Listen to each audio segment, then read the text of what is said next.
Ay nagpapadasal sa patay, inuukol ang serbisyo sa patay. Sabi ho kasi sa mga ngaral 9, sa 5 hanggang 10, alam ng buhay na siya'y mamamatay. Pero ang isang patay, wala na hong nalalaman pa sa lahat ng nangyayari sa silong ng langit. Ang kanyang galit, ang kanyang puot, ang kanyang pag-ibig ay wala na. Hindi niya ito naalala pa. At wala na siyang bahagi sa anumang bagay na nangyayari sa silong ng langit. Kaya ho yung mga ginagawa, yung ating tradisyon, kinagisnan, nagpapamisa, nagpapadasal sa patay, pinapanalangin ng patay, kinakausap ang patay, na naalala ko yun, nung mamatay yung tatay ko, sabi nung hipag ko, na panganay, asawa ng panganay na kapatid ko, dahil hindi siya mananampalataya, bumulong siya sa akin, sabi niya, pupunta ka doon sa kabaong tatay, sabihin mo, kay tatay, dalahin niya sa kanyang pag-alis yung aking mga sakit. Nakakita nun.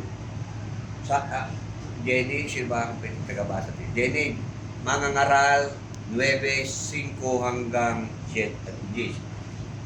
Pakibasa. Alam mo nyo, ito ay hindi pinangangaral ng marami. Kaya marami hong nabubuhay sa kabulagan, sa katotohanan. Patuloy na biktima ng maling pagtuturo na ating kinagis ng paniniwala. Could you imagine, taon-taon sa araw ng patay, nagpapadasal, kung siya nasa impyerno, dalahin mo sa langit, ganyan. Di ba? Yan, nasasayang lang ang ating pera. Kababayan sa mga padasal na yan, na wala na hong kakwenta-kwenta. Pakibasa, Ate Jen. Mga ngaral, 9, 5 hanggang 10. Lakasan mo. Ito, kailangan mong gumamit ng mic. 5 to 6 Pastor. 9. Ang totoo, alam ng buhay na tao na mamamatay siya. Pero ang patay ay walang nalalaman. Wala na rin siyang gantimpalang matatanggap at makakalimutan na. Ang pag-ibig nila, puot at inggit noong nabubuhay pa ay wala na. At wala na rin silang malay sa lahat ng nangyayari dito sa mundo. At pangalawa ko patungkol sa patay. Wala na siyang nalalaman pa, wala na siyang bahagi pa sa anumang bahagi dito sa mundo. Pero ano inilagay sa ating kaisipan ng mali nating kinagis ng pananampalataya? Malayong-malayo sa katotohanan. Kaya ho, kapag may pagkakataon na ito'y may pangaral, ito'y may tapang kung ipinangangaral sa lahat ng tao para magising sa katotohanan. Kaya ho, ang ganito mga kawain ay iniuukol sa mga buhay. Yung mga pagsasalita po, katulad kagabi, mga previous nights, yun ho ang mga mensahe para sa buhay, para yung mga taong buhay ay makapaghanda at masiyasat ang kanyang sarili para makita kung ano ang dapat niyang gawin. Yan ang layunin po sa ganitong okasyon. Ngayon po, tingnan niyo, dapat ganito ang maging mindset o kaisipan ng lahat ng taong naniniwala sa Diyos. Ipakikita ko po sa inyo isang halimbawa at bago ipakita yun tayo yumukot panalangin. Mahal naming Diyos, kami pinagpapasalamat sa umagang ito sa uling pagkakataon sa aming po pakikiisa, pakidalamhati sa pamilya Guerrero ay mapapag-aralan muli ang iyong salita. Basbasan mo po ang aming pag-aaral na ito, matutunan ng bawat isa ang iyong salita at may apply sa buhay. Sapagkat sayang ang buhay nito kung ito ay magagamit sa mga maling pananaw, maling paniniwala at pananampalataya. Sapagkat bandang huli sa pagharap sa iyo, nakalulungkot na masumpungan ng bawat isa na malayo pala siya sa iyong kalooban. Kaya po, Panginoon, gamitin mo po ang umagang ito sa pamilya Guerrero at sa mga kamag-anak nila ang iyong salita upang mabuksan ang kaisipan at magkaroon ng desisyon na mabago at may wasto ang maling pananaw. Salamat po, Ama, sa pangalan ni Jesus. Amen. Dito po sa ikalawang Timoteo 4:6 at hanggang 8, ito po ay isang halimbawa ng isa pong paniniwala ng isang lingkod ng Diyos. Apostol Pablo, na sumulat po sa napakaraming aklat sa Bagong Tipan. Halos majority po ng inyong mababasa sa Bagong Tipan ay kanya pong sinulat. At ito po ang kanyang patotoo nung siya ay nabubuhay pa. Pakinggan po ninyo ang kanyang mga sinabi. Dito po sa ikalawang Timoteo,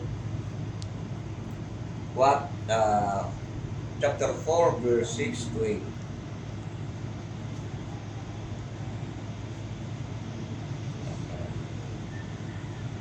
Yun, okay.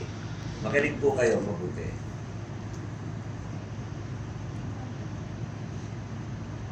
Ito po ang sabi ho ni Apostol Pablo. Sapagkat ako'y inaalay na at ang panahon ng aking pagpanaw ay dumating na. Bago po basahin tuloy-tuloy, bigyan po natin ng pag-aaral yung unang talata sa verse 6. Sapagkat ako'y inialay na at ang panahon ng aking pagpanaw ay dumating na. Sabi ni Apostol Pablo, dumating na ang araw ng aking pagpanaw. Ibig sabihin, alam na ni Apostol Pablo mamamatay na siya. Yan o, napakaliwanag na ano dyan. Alam na ni Apostol Paul na malapit na siyang mamatay. At nung panahon ito na malapit na siyang mamatay, ito ang kanyang sinabi. Verse 7. Nakipagbaka ako ng mabuting pakikipagbaka.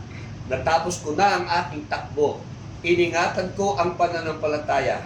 Buhat ngayon ay natataan sa akin ang putong ng katwiran na ibibigay sa akin ng Panginoon na tapat na hukom sa araw na iyon.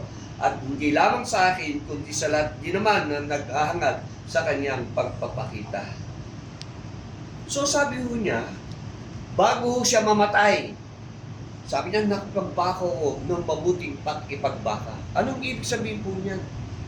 Sabi ho niya doon sa Gawa 20, 28 at pagpapatuloy, hindi ko hinangad ang pera, damit ng sinuman. Ako'y nagpagal para sa aking sarili. Ako'y naghanap buhay para sa aking sarili at sa aking mga kasamahan. So, nakipagbaka ho si Apostol Pablo ng mabuting pakikipagbaka. Siya ho'y nung nabubuhay, siya'y nagtrabaho, at the same time, siya ho'y nangangaral ng salita ng Diyos. Hindi niya pinag-interesan ang mga pag-aari ng iba. Nabuhay siya ng meron pong katarungan at katuwiran. At siya ho hanggang sa mamamatay na siya, ganun ang kanyang paninindigan sa kanyang pamumuhay sa mundong ito. At sabi niya, nakipagbaka ako ng mabuting pakikipagbaka. Hindi ho katulad ngayon, tingnan ninyo. Ang dami ng mga tao, hindi ho pantay, hindi po maayos ang pakikipagbaka sa kanilang buhay na ito. Bakit? Tingnan ninyo. Katulad sinabi ko kagabi, marami hong yumayaman, pero galing sa kurakot. Ayan mo, kita-kita yun sa balita, sa TV, ang daming mga hindi lang mo politicians, mga government employees, even private employees, tinadaya ang marami para lang kumita. O hindi ho sila fair makipagbaka sa mundong ito. Pero sa Apostol Pablo, siya ho'y nakipagbaka ng mabuting pakipagbaka. Nabuhay ng, sabi nga sa Acts chapter 20 verses 20 to 35, most particular sa verse 33, sabi ho dyan, hindi ko pinag-interesan ang damit o ginto o pera ng sino man. Ako'y nagpagal, nagtrabaho para sa aking sarili at sa aking mga kasamahan. So ngayon po, hindi ganon. Nakakalungkot. Kaya ho dapat tayo habang nabubuhay, ito'y ating maliwanag na papag-aralan at niyapay sa buhay. Katulad ngayon, paano ho kayo nagtatrabaho? Paano nyo tinatrato ang inyong trabaho? Nagiging patas pa kayo sa inyong kumpanya na pinagtatrabahuhan? Unang lalamang kayo sa inyong kapwa. Sabi po niya dito, natapos ko na ang aking takbo. Ibig sabihin, dahil malapit niya siyang mamatay, yung kanyang dapat gawin sa kanyang buhay ay natapos na niya. Nangaral siya ng mabuting balita, ginawa niya bilang isang mabuting tao during the time, ang pamumuhay na balanse at tama, at ngayong mamamatay na siya, matatapos na ang kanyang takbuhin ito. At pangatlo, sabi niyo dito, iningatan ko ang aking pananampalataya. So si Apostol Pablo may pananampalataya sa Diyos. Kinilala niya sa Jesus bilang kanyang tagapagligtas, kanya itong pinaglingkuran hanggang sa mga huling yugto ng buhay niya. At iningatan niya ang kanyang pananampalataya sa ating Panginoong Jesus. Tanong, sa inyo hubang pamumuhay bilang mga tao at bilang may paniniwala sa Diyos, paano niyo iniingatan ang inyong pananampalataya? Pangalawa, nasisigurado ho ba ninyo na inyong pananampalataya ay tama? Kasi kahit ingatan mo ang pananampalataya mo, kung mali, sayang lang. Katulad ho niya, at tagal mo nang naniniwala sa maling paniniwala na ang patay, ay katulad niya, naalala ko nung tatay ni Jenny, namatay. Ako rin po service doon, napakinggan ko rin sa mga, kasi ngayon, noon, idadaan sa simbahan ang patay. Sabi nung isa, ay naku, pag hindi na siya mababalik, ay baka bumalik ka, patay. O huwag na ikang iikot at babalik pa. Sabi ho ng Job chapter 12 verse 7, ang isang patay hindi na makababalik sa kanyang bahay. O, tayo ba'y magiging marunong pa sa Diyos nung lumikha sa atin? Na nagsabing, ang isang patay hindi na makakabalik sa kanyang bahay, pero anong itinuro sa atin? Huwag kang magwawalis, huwag kang maghatid ng bisita sa bar, kasi baka bumalik yung patay. Yung kaluluwa ng patay, di ba? Yan ba ang pangangalagaan mong pananampalataya? Si Apostol Pablo, hindi ganun ng pananampalataya ang inalagaan niya. Ang iningatan yung pananampalataya ay isang pananampalatayang tama sa ating dahil ang pinanampalataya niya ang Panginoong Jesus na nangako, nag-share ng kanyang mga katuruan na hindi magpapahamak sa mga tao. Kaso lang, mas minahal ng maraming tao ang mga tradisyon at maling turo na kanyang kinagis. Kaya sa umagang ito, dito sa Pamilya Guerrero, kung meron man po sa inyo na nasa ganung kategorya ng paniniwala, ito na ho ang pagkakataon na mabago ang inyong pananampalataya. Sayang ang buhay mo kung mananatili ka sa maling paniniwala. Sabi ni Apostol Pablo, malapit na akong mamatay. Papanaw na ako. At ito ang aking mga ginawa bago ako pumatay. Kaya wala pakahalaga na habang buhay ka pa, alam mo na kung anong iyong ginawa. At kung ikaw ay mamamatay na, alam mo yan, ay ganito ang dapat mo mapigkas. Ako'y nakipagbaka ng mabuting pakipagbaka, natapos ko na ang aking takbuhin, iningatan ko ang pananampalataya. At tingnan nyo, saan hahantong ang kanyang buhay? Sabi niya, buhat ngayon natataan sa akin ang putong ng katwiran na ibibigay sa akin ng Panginoon na tapat daw kung sa araw ngayon. Yung inaasahan mo si Apostol Pablo na reward, putong, korona na igagawad sa kanya ng Panginoon sa takdang panahon. Dapat tumaliwanag ang ating pagsimula ng buhay at pagtatapos kung saan tayo pupunta. Marami yung tao kaya takot mamatay ay hindi alam kung siya tutulog. Kahapon naalala ko, sabi ko ng salita ng Diyos, ang mabuhay ay kay Kristo, ang mamatay ay pakinabang. Doon sa 2 Corinthians chapter 5 verse 8, ito po ang sinabi, Ate Jenny, buksan mo. Ikalawang Korinto 5:8. Diyan ho ay may mababasa tayo na para ho bagang ang pagpanaw ay hindi napakahirap at hindi dapat nakatakutan. Pakibasa. Hindi kami pinanghihinaan ng loob, kahit na mas gusto naming iwanan ang aming katawan at makapiling na ang Panginoon. Kaya naman, sinisikap naming malugod ang Diyos sa amin, maging dito man o sa piling na niya. Ayan, tignan ninyo. Hindi pinanghinalaw at ang pagpanaw ay pagka wala sa mundo, hindi nila pinatatakutan. Bakit? Kasi nga ho, ganito ang kanilang ginagawa. Sila'y nakikipaglaban ng mabuting pakipagbaka, tinatapos nila ang kanilang takboy sa mundong ito, at iniingatan ang kanilang pananampalataya.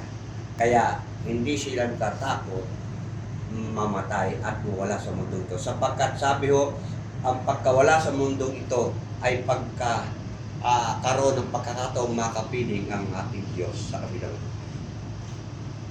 Kahapon ho, may kausap ako isang kalalakihan. Tinanong ko siya, bro, ilang taon ka na? Pastor, ako po ay 68 na. Eh, may maintenance ka? Opo, pastor, sa diabetes. O, sabi niya, habang nagsasalita siya, nakangiti, sabi niya sa akin, pastor, pwede na. Pwede na. Ako, anong pwede na? Pwede na akong kuhanin ng Panginoon. Okay na sa akin yung edad ko ito, 16, pwede na ako kunin ng Panginoon. Habang siya'y nakangiti, seryoso sinasabi niya na pwede na po na ako'y kuhanin ng Panginoon. Parang kontento na ako sa 68 years old, 68 years na aking pinamalagi sa mundong ito. Bakit niya nasabing gano'n? May kapayapaan. Dahil siya ho ay nasa tamang pananampalataya. Kaya hindi siya tatakot. Kapo, kausap ko na po yun. Uuwi nga po ng Bicol dahil meron siyang kamag-anak na pupunta, kapatid na pupuntahan. Sa aming pag-uusap, yun po ang kanyang sinabi sa akin. Pastor, pwede na po. Pwede na akong kuhanin ng Panginoon. Kontento na po ako sa 68 years na pinagkaroon sa akin. Bakit niya nasabi yun? Dahil alam niyang tiyak ang kanyang pananampalataya. Katulad ni Apostle Paul, malapit na akong tumako. Pero nagampanan ko aking tungkol. At naghihintay sa akin ang puto na inihanda ng Panginoon. Ganyan ho ba ang ating pananaw sa ating buhay? Kung hindi, mag-isip-isip na po kayo. Mag-isip-isip na po tayo. Kung tayo nalinlang ng mga maling katuroan, ito na ho ang pagkakataon. Katulad ni Ate Sadie. Baka ba't sinabi ko kagabi, hindi ko perfecto ang kanyang buhay. Nakita ko ang kanyang buhay eh. Sa aking pakipag-usap sa kanya, sa pagkwentuhan sa kanyang mga anak, nakita ko ang kanyang uri ng buhay. Pero ako'y nagagalak sa Panginoon nung siya'y makakilala sa Panginoon. Nakita ko ang kagalakan niya na nakilala niya ang Panginoon. At ang patunay nun, every Saturday during 1998 to 2003, pag sinabi ko, ako po ay pupunta ng Bible study, sige po, manundo na kayo. Nanunundo ng mga kapitbahay. At kahit hihingal-hingal, umaakit kami sa bundok para maghayag ng salita ng Diyos. Dahil sa kanyang sakit, nahihingal. Sa baga ay hihingal-hingal siya. Bakit niya nagawa yun? Sabi, kahit maikling panahon. Dahil na-realize niya ang kahalagahan ng salita ng Diyos. Hindi ho talagang ganun kaganda ang mga mapa. Pero hindi po. Ang kagandahan sa Panginoon, ang mahalaga sa panahon na nakilala mo siya ay handa kang magbago at sundan ang kanyang salita. Ako natutuwa pag nasa church natutuwa may maisama na mga mahal sa buhay. O pag kinukumusta ko, kamusta po si na brother ganito, yun yung anak na ganito. Naku, pinapanalayan ko pa so, kaso lang po hindi ko. So, nakakatuwa na yun na lang po ang mga alaalang maalala natin kay Ate Sadie. Kaya nga ho siguro, kahit siya may Alzheimer, hindi niya ako makakalimutan. Dahil sa mga pagkakataon kami nag-uusap, nagkukwentuhan sa salita ng Diyos, ay maraming bagay siyang natutunan sa akin. Sa loob po ng 5 taon, sa Teresa na aking pangangaral, minsan gabi na akong umuwi sapagkat may mga tanong na itinatanong sa akin, kaya ako hindi agad umaalis. Siguro, yan ang mga dahilan kung bakit kahit sa Alzheimer disease, may Alzheimer disease na siya, every time na ako'y papasok sa church, nandun siya, nakangiti, ay pastor! Nandiyan si pastor, tuwan-tuwa siya. Galak na galak. Pero nakakalimutan na ang ibang mga mahal sa buhay, ang mga pangalan, iba na ang trato. Si Bunso ay inay na. Diba? Diba? Kaya nakakatuwa. Kaya sabi ko mga kapatid, mga kamag-anak ni Ate Jenny, saan nyo gagamitin ang inyong buhay? Saan nyo tatapusin ang inyong buhay? Sa isang buhay ba na wala hong katiyakan? Walang kasiguraduhan na nabubuhay po kayo na may takot na harapin ang kamatayan. Hindi po ganyan ang plano ng Diyos sa ating lahat. Ang plano ng Diyos, binigyan tayo ng pagkakataong maghanda sa lupang ito para sa isang tiyak na pagharap sa Kanya ay meron po tayong maisasagot sa bawat katanungan na Kanyang ipupukol sa ating lahat. Pakibasa Ecclesiastes chapter 12 verses 13 and 14 para ipakita po sa inyo na meron pong panahon ng pagtotoo sa harapan ng Diyos o 13, pagkakon. 14. Ecclesiastes 12, 13, 14. Ngayong nabasa mo na ang lahat ng ito ang aking huling payo. Matakot ka sa Diyos at sundin mo ang kanyang mga utos dahil ito ang tungkulin ng bawat tao. Sapagkat hahatulan tayo ng Diyos ayon sa lahat ng ating ginawa, mabuti man o masama, hayag man hulihin. Yan. Yan ho ang konklusyon ng buhay ng tao. Matakot sa Diyos, sundin ang kanyang mga utos sapagkat magsusulit tayo sa harapan ng Diyos. Lihim o hayag, mabuti o masama nating gawa, ay ipagsusulit natin sa Panginoon. Paano ka haharap sa Diyos kung wala kang kahandaan? Paano ka haharap sa Diyos kung ang iyong pakipagbaka sa mundong ito hindi naging makatarungan? Paano ka haharap sa Diyos kung ang iyong takboy sa mundong ito hindi naging maayos at hindi mo tinapos? Paano ka haharap sa Diyos kung ang iyong pananampalataya ay hindi mo naingatan at hindi mo naiwasto? Kaya sa umagang ito, sa aking pagtatapos, yan ho ang aking marugtog na patalangin at hangarin. At alam kong ito ang nasa puso ni Sister Seni nung siya'y nasa maayos pang kaisipan na ang kanyang mga mahal sa buhay ay mailapit sa Panginoon. Yan ang kanyang panalangin nung kami ay nag-uusap. Na bagamat alam ko ang uri ng kanyang naging buhay, ay nakita niya ang kanyang kamalian.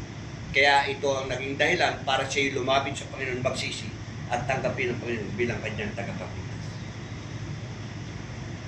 At bilang patunay, nakaisa siya sa adikain na maipalaganap ang mabuting balita ayon sa kanyang kakayanan.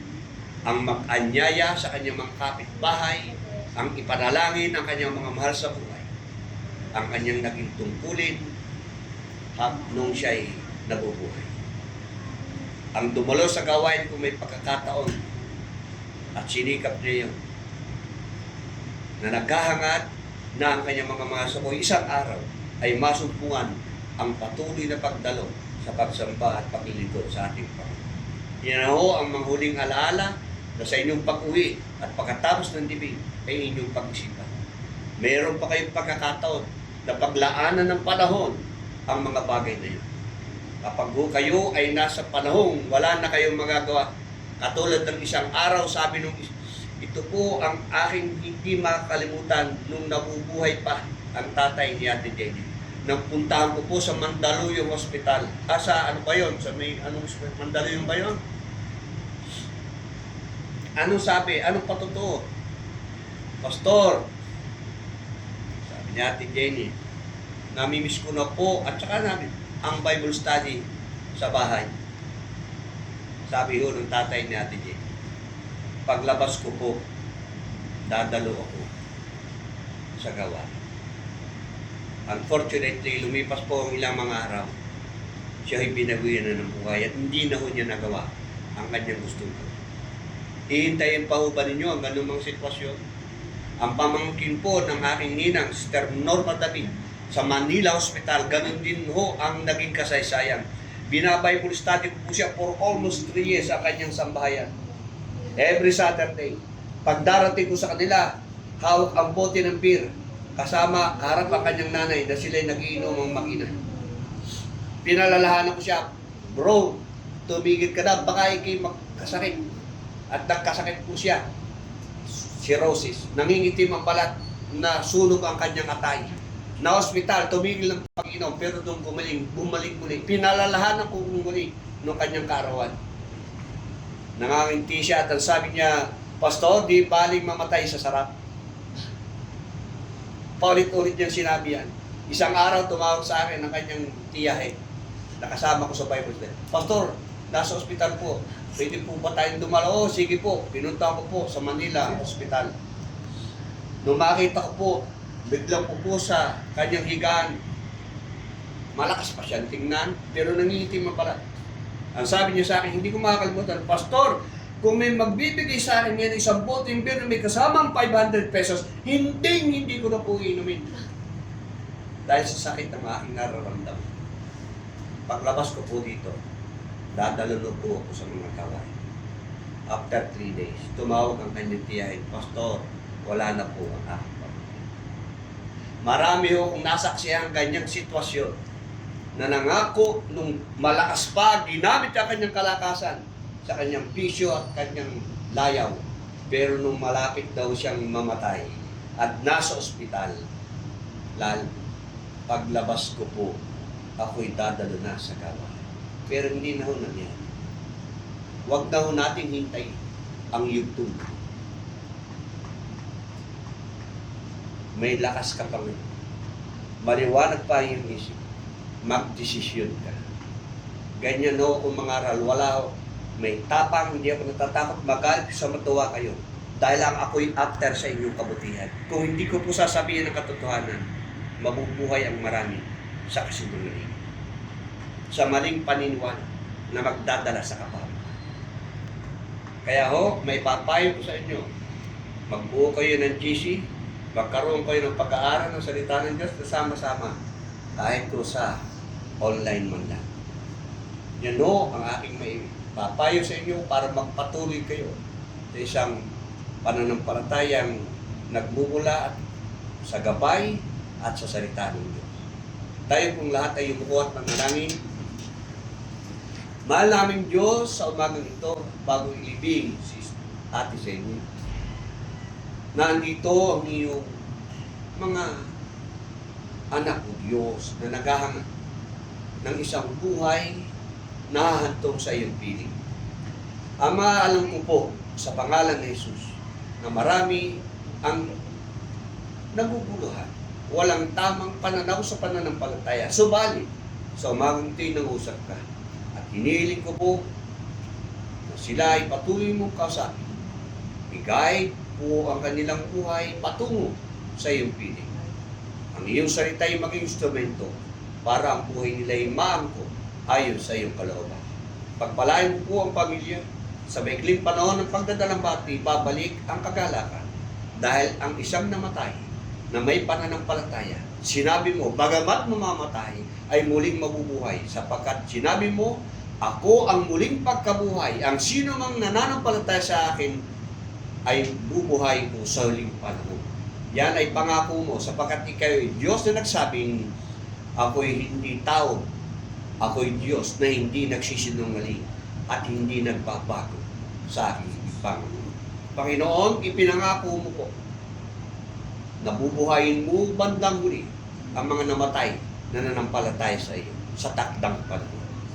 Panginoon, dalangin ko po na ang bawat isang nandito ay maging kasama, makasama sa iyong pagbubuhay na maguli sa takdang panahon. Sapagkat ang buhay na iyong itinakda sa tao ay magpawalang hanggang buhay. Bagamat mamamatay, pero may takdang panahon bubuhayin para makasama mo, magpakailan pa man. Yan ang pangako mo sa iyong salita sa Juan 11. Salamat po Diyos sa iyong pangako yun. At iiwan namin sa iyo ang bawat isa. At sa paghahatid, huling hantungan at pagsilay sa mukha ni Ate Shady ay maalala ang kanyang mga alalang mabuting iniwan bago siya namatay. Sumayo po ang mga luwalhati at papurit pagsamba sa pangalan ni Jesus. Amen. Maraming po salamat.